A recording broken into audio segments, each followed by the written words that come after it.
नमस्कार विद्यार्थी मित्रांनो आज आपण पर्वणी पाटील मॅडम ज्या की 2 वेळेस डेप्युटी कलेक्टर झालेले आहेत त्यांच्यावर टीकाही झाली, काही बाबी झाल्यात. आपण त्यांच्याबद्दल व्हिडिओ सुद्धा टाकलेले आहेत की त्यांना परीक्षा का द्यावी लागली डबल. बऱ्याच जणांनी टीका केलेली. टीका करताना अत्यंत खालच्या पातळीची भाषा काही लोकांनी वापरली तेव्हा फार वाईट वाटलं. मित्रांनो, आपण शिवाजी महाराजांच्या महाराष्ट्रात राहतो. टीका जरी करायची असेल तरी त्या भाषेला एक लिमिटेशन्स असले पाहिजे. आपली भगिनी आहे आणि जी व्यक्ती 2 वेळेस डेप्युटी कलेक्टर होऊ शकते मित्रांनो, 2 वेळेस राज्यसेवेतून क्लास 1 आणि त्यामध्ये DC होणे हे कुणाला सांगायची गरज नाही. आता ज्यांनी थोडंफार एखाद्या वेळेस पूर्व परीक्षा पास केली असेल, ज्यांनी एखादी परीक्षा देऊन बघितली असेल किमान, मला वाटतं ते लोक टीका करताना नक्कीच भान ठेवतील. कारण की हे नॉट अ जोक मित्रांनो. जो सिरियस अभ्यास करतो ना तो त्या खालच्या पातळीची टीका करूच शकत नाही. मात्र मान्य आहे काही लोकांना राग आला असेल की बाबा यांनी डबल परीक्षा दिल्यामुळे इतरांच्या पोस्ट गेल्या, तेही आमची बंधू भगिनीच आहे, त्यांच्यावर अन्याय झाला, मान्य आहे. मात्र आपली भाषा ही कशी असावी हे फार महत्त्वाचं आहे मित्रांनो. आपली जी भाषा असते ना, आपण जे कमेंट्स करतो ना यूट्यूबला खाली, त्यावरून आपले संस्कार कळतात की आपल्यावर आपल्या आईवडिलांनी काय संस्कार टाकलेले आहे. म्हणजे तुम्ही स्वतःची इज्जत घालवण्याचं काम करत असतात ती समोरच्या व्यक्तीपेक्षा. त्यामुळे मला असं वाटतं नेहमी कमेंट्स करताना कोणतंही यूट्यूब चॅनल असो, मान्य आहे आपल्याला राग असेल, एखादी गोष्ट आपल्याला पटत नसेल ना, तर ती तुम्ही तितक्या चांगल्या भाषेमध्ये टीका करा ना, तुम्हाला तो हक्क आहे. मात्र तुम्ही जर काहीतरी त्या ठिकाणी गावरान भाषा वापरायला लागत असाल तर मला वाटतं नक्कीच म्हणजे MPSCचा विद्यार्थी किंवा स्पर्धा परीक्षा करणारा विद्यार्थी हे कधीच करू शकत नाही. आणि जो करतो आहे तो खरं म्हणजे इकडच्या कामाचा नाही, तो चुकून इकडे आलेला आहे, तो हौशी आणि नवशामधला. ओके, चला या ठिकाणी आपण सुरुवात करूया. आपल्याला मॅडमने जी लिस्ट शेअर केलेली आहे, बुक लिस्ट राज्यसेवा पूर्व आणि मुख्य परीक्षेसाठी, मला वाटतं अत्यंत बेस्ट तुमच्यासाठी असणार आहे. नक्कीच तुम्हाला योग्य मार्गाने घेऊन जाणारी ही बुक लिस्ट असणार आहे. सुरुवातीला आपण बघतो आहोत राज्यसेवा पूर्व परीक्षेसाठी जी बुक लिस्ट मॅडमने शेअर केली आहे ती, आणि नंतर आपल्याला मुख्यकडे वळायचं आहे. बघा, पहिला विषय या ठिकाणी आहे इतिहास. मित्रांनो, इतिहासासाठी 5वी ते 12वीचे स्टेट बोर्ड आणि याच्यातही 11वीचं स्टेट बुक, आणि याच्यात 11वीचं म्हणजे ओल्ड, आता नवीन जे आलेलं आहे ते वेगळं आहे. 11वीचं जुनं स्टेट बोर्ड फार महत्त्वाचं आहे. पुढे एन्शियंट अँड मिडिवल हिस्ट्री ज्याला आपण म्हणतो आहे, प्राचीन आणि मध्ययुगीन इतिहास, याच्यासाठी 6वी आणि 7वीचं स्टेट बोर्ड. कारण की हे राज्यसेवेलाच आहे मित्रांनो. हा जो इतिहास आहे ना, मध्ययुगीन आणि प्राचीन, हा राज्यसेवा पूर्वला स्पेशली आहे. तो इकडे खाली कंबाईनला वगैरे नाही आहे, त्यामुळे तो तुम्हाला नीट वाचावा लागतो. पुढे अनिल कठारे सरांचं पुस्तक आहे, समाज सुधारक आहे. ज्ञानदीप असेल, ज्ञानदीपमधील विपुल थोरमोटे सरांचं या ठिकाणी म्हटलेलं आहे यांनी. पुढे तात्यांचा ठोकळा आणि रंजन कोळंबे किंवा ग्रोवर. बघा, आता मुद्दा असा आहे, मॅडमने या ठिकाणी एवढी पुस्तकं सुचवलेली आहेत. मग काही जण काय करतील, एवढं पूर्ण थप्पी घेऊन येतील. ओके, मला असं वाटतं हे स्टेट बोर्ड तर प्रत्येकाला कंपल्सरीच आहेत.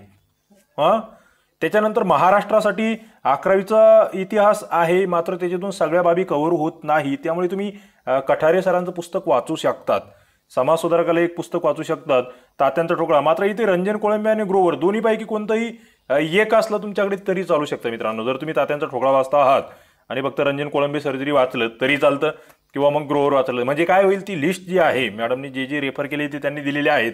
मात्र कुठेतरी याची तुम्हाला कमी लिस्ट बनवणं फार महत्त्वाची असते, असं माझं वैयक्तिक मत आहे. तरी तुम्ही तुमच्याकडे असतील हे सगळी पुस्तकं तर नक्कीच वाचू शकतात.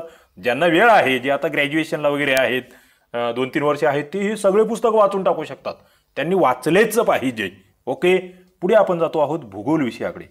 बघा, भूगोलामध्ये काय आहे, भूगोलात 6वी ते 12वीचे स्टेट बोर्ड, 6वी ते 11वीचे NCERT आणि महाराष्ट्राचा भूगोल AB सौदी सरांचा. आणि अभ्यास करताना ॲटलास असणं गरजेचं आहे, नकाशाचं पुस्तक असणं अत्यंत गरजेचं आहे. मला असं वाटतं मित्रांनो, तुम्ही जर मराठी माध्यमातील असेल, ज्यांना इंग्रजी किंवा हिंदीचा प्रॉब्लेम आहे, त्यांनी मराठीतले स्टेट बोर्ड व्यवस्थित वाचा. ज्यांचं थोडंसं अतिरिक्त अभ्यासाची क्षमता आहे, ज्यांना भविष्यात थोडंसं UPSCकडे सुद्धा ज्यांचा कल आहे किंवा ज्यांच्याकडे वेळ आहे, ते NCERT सुद्धा वाचू शकतात. कारण की त्यामध्ये जे नकाशे आहेत ते सुद्धा अत्यंत चांगले आहेत. आणि सौदी सरांचं भूगोलाचं पुस्तक तर बेस्ट आहे, ती वाचणं अत्यावश्यकच आहे महाराष्ट्राच्या भूगोलासाठी. कारण की मित्रांनो, इथे फक्त स्टेट बोर्डवर तुमचं हे होणार नाहीये. ओके, त्याच्यामुळे ते पुस्तक अत्यंत गरजेचं आहे. पुढे पॉलिटी संदर्भात बघा, मॅडमने 2 पुस्तकं सुचवलेली आहेत राज्यसेवा पूर्वसाठी. आता बरेच मित्र म्हणतील 2 सुचवली, मग आम्ही 2ही वाचायचे का? माझं वैयक्तिक मत आहे दोन्हीपैकी एक वाचा. पूर्व परीक्षेसाठी बोलतो आहे मी. पूर्वसाठी तुम्ही रंजन कोळंबे सरांचं वाचलं तरी चालेल, तुमच्याकडे M लक्ष्मीकांत असेल तरी चालेल. मित्रांनो, एकच पुस्तक वाचा. 2 सुचवलेले आहे मॅडमकडे, ते मॅडमने खूप दिवसापासून तयारी केली आहे. तुम्ही सुद्धा तुमच्याकडे जेव्हा वेळ भेटणार आहे तेव्हा दोन्ही पुस्तकं तुम्हाला वाचून टाकायचेच आहेत. मात्र आता लेटेस्ट इथे पूर्व परीक्षा आलेली आहे 2 महिने तोंडावर, तेव्हा मात्र तुम्ही 2ही पुस्तकं वाचणं टाळा. तुम्ही जर पुढील वर्षासाठी अभ्यास करत असाल तर 2ही पुस्तकं वाचून टाका. ओके, ते वाचलेच पाहिजे दोन्ही सुद्धा, वेळेनुसार सांगतोय. पण पुढे इकॉनॉमी आहे. इकॉनॉमीमध्ये रंजन कोळंबे सरांचं पुस्तक आणि किरण देसले सरांचं पुस्तक. त्याच्यानंतर बजेट आणि इकॉनॉमिक सर्व्हे, जे अर्थसंकल्प आणि आर्थिक पाहणी आहे ते तर वाचणं अत्यावश्यकच असतं. मात्र त्याच्यातही सगळंच वाचायचं नसतं. इकॉनॉमिक सर्व्हेमध्ये तुम्हाला महत्त्वाचे मुद्दे जे आहे, जे परीक्षेभिमुख आहे, त्याला अंडरलाईन करून ठेवावं लागते आणि तेवढ्या मुद्द्यांचे तुम्ही नोट्स काढू शकतात किंवा तेवढे अंडरलाईन केलेले मुद्दे वाचू शकतात. पुढे इकॉनॉमीसाठी परिक्रमा मासिक मॅडमने सुचवलेलं आहे, तेही वाचू शकतात. तर इकॉनॉमीसाठी रंजन कोळंबे आणि दीपस्तंभ, ज्यांच्याकडे वेळ आहे, 1 वर्ष बाकी आहे, पुढच्या वर्षासाठी तयारी करतायत, त्यांनी 2ही पुस्तकं वाचणे अनिवार्य आहे. मात्र जे आता आगामी येणाऱ्या 2 महिन्यात या ठिकाणी परीक्षा द्यायची आहे, त्यांनी एक जरी सध्या वाचलं तरी चालतं. मित्रांनो, लक्षात घ्या, गरजेनुसार सांगतोय. लगेच आता 2 महिने बाकी आहे मग 2ही पुस्तकं वाचत बसायचे, हे योग्य नाहीये. मात्र ज्यांचं टार्गेट लॉंग टाईम आहे किंवा मग तुम्ही ही परीक्षा दिली आणि नंतर तुमच्याकडे वेळ आहे, तेव्हा 2ही पुस्तक वाचा. ओके, सध्या जवळ परीक्षा आलेली जी आहेत, ज्यांनी फॉर्म भरले या वर्षीसाठी, त्यांनी एकच वाचा. नंतर मग 2ही पुस्तक तुम्हाला वाचणंच आहे, त्यात काही शंका नाही. पुढे एन्व्हायरमेंट आहे. शंकर IAS यांचं बुक मॅडमनी वाचलं होतं. आता बघा, बरेच जण म्हणतील मग हेच वाचायचं का? नक्कीच हे बुक चांगलंच आहे. ओके, हे तुम्ही वाचू शकतात. त्याच्यानंतर इतरही तुषार घोरपडे सरांचे वगैरे ते बुकही इतर लोकांनी सुचवलेले असतात. मात्र हा एक चांगला ऑप्शन तुमच्या समोर आहे. म्हणजे बऱ्याच जणांना पर्यावरणाचं नेमकं काय वाचावं हे कळत नाही, तर तुम्हाला जर हे बुक वाचता येत असेल तर बेस्ट आहे शंकर IAS यांचं. सायन्समध्ये जनरल सायन्स ल्युशंट असं यांनी सांगितलेलं आहे. ल्युशंट जे आहे मित्रांनो, हिंदीमध्ये उपलब्ध आहे, इंग्लिशमध्ये उपलब्ध आहे. आता प्रत्येकाचंच त्याच्यावर कमांड असेल असं नाही. जे लोक मराठीतून वाचतायत त्यांना तर मी वैयक्तिक माझा जो अनुभव आहे, मी इतर टॉपरच्या ज्या काही बुक लिस्ट अभ्यासलेल्या आहे त्याच्यानुसार तुम्ही इथे 5वी ते 10वीचे क्रमिक पुस्तकं सुद्धा वाचू शकतात. आणि भस्के सरांचं पुस्तकही तुमच्यासाठी आहे, मराठी प्युअरली मराठी मीडियमसाठी. ओके, ज्यांचं इंग्लिशवर कमांड आहे, हिंदी आहे, ते ल्युशंटचं पुस्तक तर बेस्टच आहे, त्याला काही चॅलेंज नाही. ओके, पुढे करंट अफेअरसाठी काय, पृथ्वी परिक्रमाचं मासिक, अभिनव प्रकाशनचं रिव्हिजनसाठी म्हणून यांनी सांगितलेलं आहे. हे 2 मासिक या ठिकाणी मॅडमने सांगितलेले आहे, ते तुम्ही वाचू शकतात. पुढचा पेपर असतो मित्रांनो तो म्हणजे CSAT. आता CSAT मध्ये काय काय सांगितलेलं आहे बघा. टेस्ट सिरीजचे पेपर सॉल्व्ह करणे हा एक अत्यंत महत्त्वाचा मुद्दा आहे, कारण CSAT हा प्रॅक्टिसचा विषय आहे मुख्यतः. त्याच्यानंतर बुक्समधून पॅरेग्राफ सॉल्विंगची प्रॅक्टिस करणे, डिकोडेड किंवा MPSC सिम्प्लिफाईड सारखे या ठिकाणी यांनी सुचवलेले आहेत. त्याच्यानंतर क्वांटिटेटिव्ह ॲप्टिट्यूड RS अग्रवाल यांचं पुस्तक, रिझनिंगसाठी सुद्धा RS अग्रवाल यांचं पुस्तक. ओके, अत्यंत स्टँडर्ड असे जे बुक आहे, रेफरन्स बुक आहेत, ते या ठिकाणी मॅडमने सुचवलेले आहे. आणि नक्कीच हे बुक जर तुम्ही वाचायला सुरुवात केली मित्रांनो, तर तुम्हाला सुरुवातीला थोडंसं काय होतं, आपल्या ग्रामीण भागातील विद्यार्थी असतात ज्यांचं मराठीमधून सगळं काही झालेलं आहे, त्यांना थोडीशी अग्रवाल सरांची बुक्स नवीन थोडेसे अवघड वाटू शकतात. मात्र तुम्हाला यांची एकदा सवय लागली तर नक्कीच हे बुक्स जे आहेत ते तुम्हाला त्या काठिण्य पातळीवर घेऊन जातात. ज्या पद्धतीचे प्रश्न आयोग विचारतो आहे त्या पद्धतीने अभ्यास तुमचा या ठिकाणी होणार आहे. तर CSAT मध्ये नेमकं काय करायचं ते तुमच्या लक्षात आलेलं आहे. 3 गोष्टी आहे, ते पॅसेज आहे, गणित आहे आणि बुद्धिमत्ता आहे. तिघांसाठी सुद्धा अत्यंत चांगलं मटेरियल या ठिकाणी मॅडमने सुचवलेलं आहे, ते तुम्ही यूज करू शकतात. आता पुढे राज्यसेवा मुख्य परीक्षा. मित्रांनो, राज्यसेवा मुख्यसाठी आपण बघतो आहोत 4 GS चे पेपर आणि 2 लँग्वेजचे पेपर. त्या ठिकाणी पहिला जो आहे GS, त्याच्यामध्ये इतिहासासाठी काय आहे बघा. 11वीचं पुस्तक, हे पुस्तक आपण बघतो आहोत. पूर्वला सुद्धा आपल्याला वाचायचं आहे, महाराष्ट्राचा इतिहास आहे. आणि मुख्यला तर वाचायचंच आहे. पुढे कठारे सरांचं पुस्तक आहे, ज्ञानदीपचं समाजसुधारक यांनी हे केलेलं आहे. आणि तात्यांचा ठोकळा जो आहे तो सतत रिव्हिजन करत राहा असं मॅडमचं म्हणणं आहे. मित्रांनो, तात्यांचा ठोकळा जो आहे आपण बघतो हे वर्ग 3 पासून वर्ग 1 पर्यंत. तात्यांचा ठोकळा म्हणजे काय आहे, थोडक्यात या सगळ्या पुस्तकांच्या नोट्स आहेत असं आपल्याला बऱ्यापैकी वाटू शकतं. शॉर्टमध्ये नोट्स आहेत, त्याच्यामुळे काय होतं, सोपे सोपे जे प्रश्न तुम्हाला येतात ते नक्कीच तुमचे चुकत नाही. पुढे ग्रोवर आहे आणि समाधान महाजन आहे. समाधान महाजन सरांचं पुस्तक तर मित्रांनो पूर्णतः राज्यसेवा मुख्यचा जो सिलेबस आहे त्याच्या पॉईंटनुसार तयार केलेलं पुस्तक आहे. खूप चांगलं पुस्तक या ठिकाणी समाधान महाजन सरांचं आहे. ग्रोवर सरांचं पुस्तक वाचताना तुम्ही थोडीशी काळजी घेऊ शकतात. त्याच्यामध्ये जे मूल्यांकनं दिलेले असतात पाठीमागं, प्रत्येक प्रकरणाच्या पाठीमागं 1, 2, 2, 3, 3 पेजेसमध्ये मतं दिलेली असतात, ते थोडेसे तुम्ही टाळले तर तुमचा वेळ वाचू शकतो.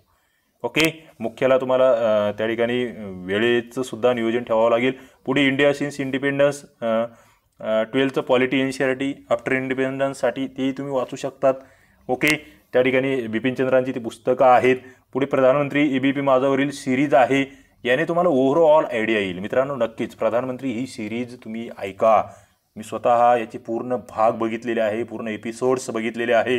यूट्यूबला सर्च करा प्रधानमंत्री म्हणून, एबीपी न्यूज आहे हिंदी, त्यांनी ती पूर्ण सिरीज, त्याच्यामध्ये तुम्हाला 1947 पासून आपलं म्हणजे जे संस्थानांचं हे आहे तिथून ते आतापर्यंत म्हणजे 2000च्या कालावधीपर्यंत सगळे हे पुढे कंटिन्यू केलेले आहेत की बाबा कशा पद्धतीने भारताचे पंतप्रधान आणि त्यांच्या कालावधीमध्ये काय काय गोष्टी घडत गेल्या.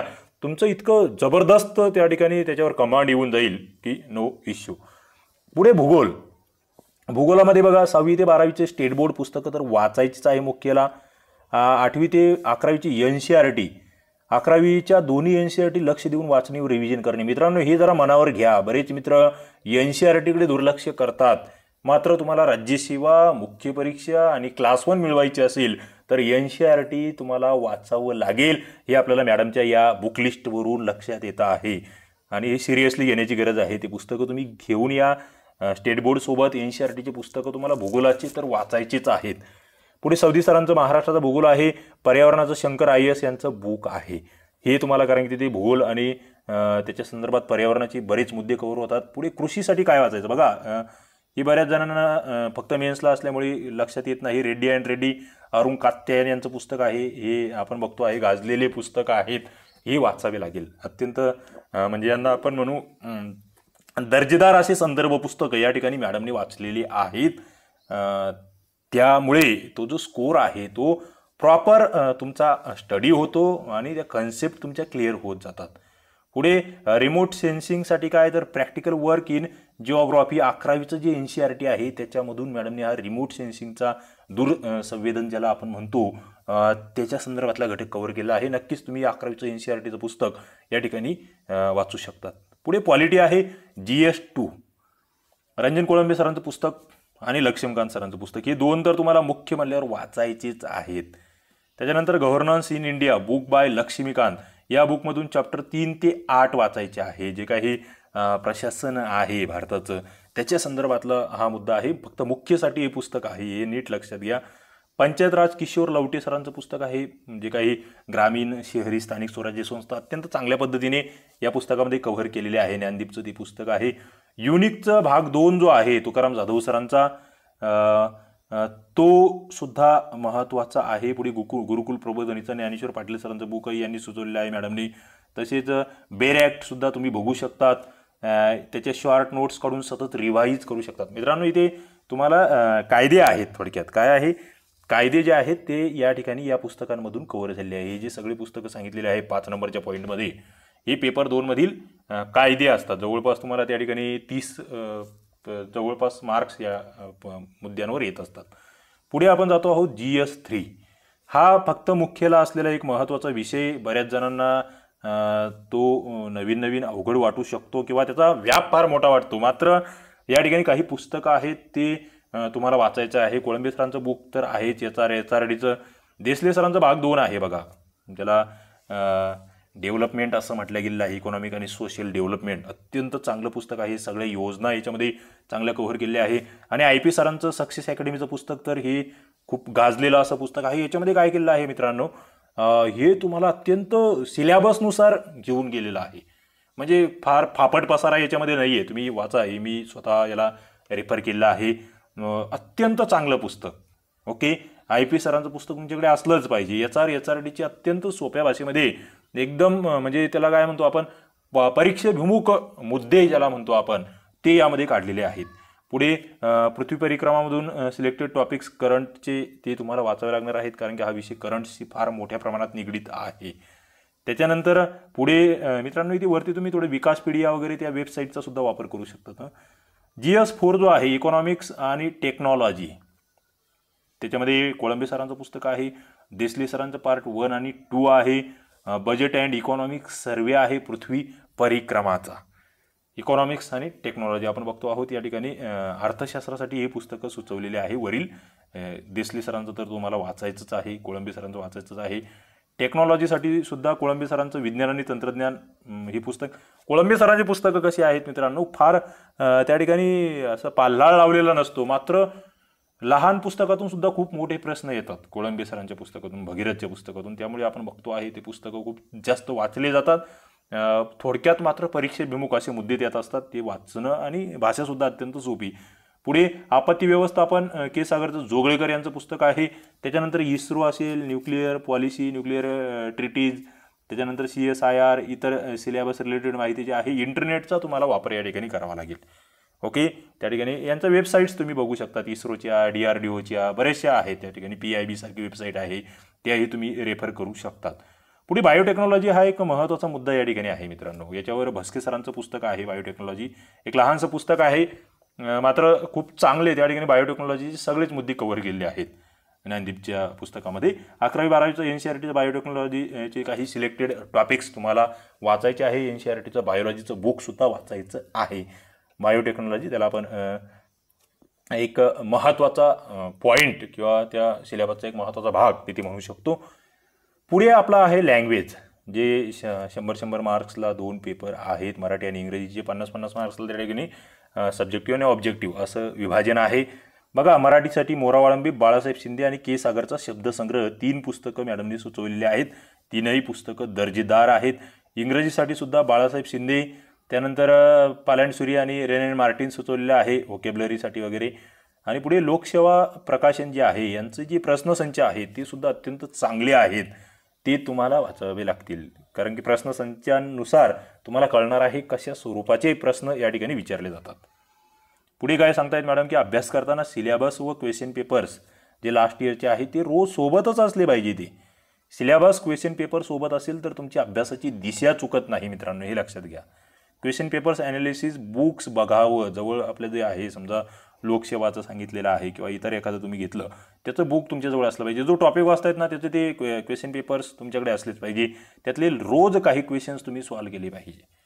हा फार महत्त्वाचा मुद्दा आहे हा मित्रांनो. फक्त वाचनाबरोबर तुम्हाला क्वेश्चन पेपर सॉल्विंग मला वाटतं टॉपर्सकडून हे फार चांगलं शिकण्यासारखं आहे. आणि ते आपल्याला जर कळतं तसं जर वळलं तर तुम्ही नक्कीच पुढे निघून जातात. आयोगाचे प्रश्न कसे विचारले जातात त्यावरून रीडिंग ॲप्रोच तुम्हाला ठेवावा लागेल. आणि कमीत कमी बुक रेफर करणे महत्त्वाचे आहे. बघा, मॅडमने ही वरती एवढी मोठी यादी जरी दिली असेल तरी तुम्हाला समजायचं आहे की बाबा जे टॉपिक समजा दोन्ही ठिकाणी रिव्हिजन केले आहेत, रिवाईज केले आहेत, ते तुम्ही टाळू शकतात. जर एका विषयाची 4 पुस्तकं वाचता आहात तर काही टॉपिक्स तुम्ही या पुस्तकातून वाचा, काही त्याच्यातून वाचा. तुम्हाला ज्याच्यामध्ये ते बेस्ट दिलेलं दिसतंय ते फार महत्त्वाचं आहे. आणि ते प्रत्येकाला आपापल्या पद्धतीने ते लक्षात येत असतं. जसं तुम्ही वाचन करत जाल, जुन्या प्रश्नपत्रिका बघाल, सिलेबस बघाल, तशा बाबी तुम्हाला त्या ठिकाणी लक्षात येतील. तर चला मित्रांनो, नक्कीच पर्वणी पाटील मॅडम ज्या की 2 वेळेस डेप्युटी कलेक्टर आहे. मला तरी वाटतं मित्रांनो, म्हणजे मला माहीत नाही आहे, मात्र हे महाराष्ट्राच्या इतिहासामध्ये पहिल्यांदा असं घडलेलं असेल की 2दा डेप्युटी कलेक्टरपदी निवड झालेली व्यक्ती. त्यामुळे मला तरी अभिमानास्पद वाटतं. हे सगळं मेहनत आहे मित्रांनो. हे पोस्ट काढणे, पूर्वपरीक्षा काढण्यासाठी काय मेहनत करावी लागते, ज्यांनी काढली आहे त्यांना विचारा. थोडासा अभ्यास केल्यावर जे सिरियस विद्यार्थी आहे त्यांना माझ्या या वाक्यांची जाण नक्कीच होईल. आणि जे वरच्यावर आहे आपला टाइमपास करणारे त्यांना हे नक्कीच त्यांना याच्यातला तो बोध होणार नाही हे मला माहीत आहे. मात्र सिरियस लोकांसाठीच हे लेक्चर आहे असं मला वाटतं. चला तर आपण या ठिकाणी हे फॉलो करू शकता तुम्ही. आणि नक्कीच आगामी काळामध्ये तुम्ही सुद्धा एक क्लास 1 अधिकारी म्हणून या ठिकाणी महाराष्ट्रामध्ये आपली सेवा करण्यासाठी येऊ शकतात. चला, सगळ्यांना शुभेच्छा. तुम्हाला व्हिडिओ आवडला असेल तर नक्की लाईक करा, मित्रांना शेअर करा आणि असेच माहितीपूर्ण व्हिडिओ बघण्यासाठी आपल्या चॅनलला सबस्क्राईब करून ठेवा. धन्यवाद.